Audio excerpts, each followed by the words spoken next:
within activation, for brand safety purposes, a lot of brands have these, we call them block lists of keywords that are implemented into campaign setup for traditionally they're seen as the way to ensure brand safety. Yeah. I wonder if you could talk a little bit about InSpark and the Dime initiative, what you're doing to kind of overhaul that approach. Yeah, so I would struggle to find a brand within Spark who doesn't have some sort of keyword exclusion list in place, I think. And in the world, and really, in the world, to be yeah. honest. I mean, it's basically just seen as sort of quote unquote good practice. Yeah.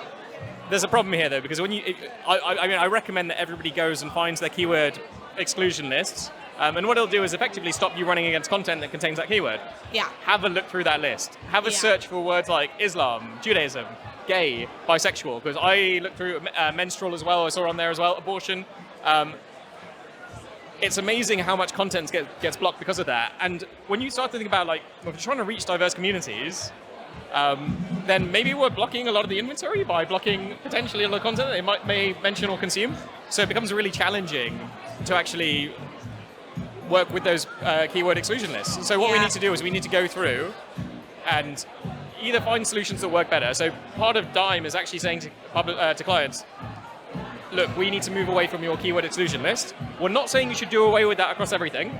Like, there is a long tail of programmatic inventory. You might want to keep that in place just for your own safety. But if we're working with trusted publishers, we don't need that keyword exclusion list because they're going to guarantee the safety for us. So there's a really good example. It's not necessarily about diversity and inclusion, but The Guardian in 2020 had their biggest news day ever in, I'm going to say November. The specific date escapes me.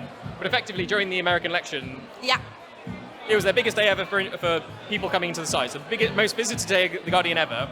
They couldn't monetize. It was also their lowest ad sale day ever as well, because Trump was on the keyword block list. So they couldn't monetize that content. So at any rate, we want to make sure that, like, people like The Guardian are able to monetize all of their content. Yes.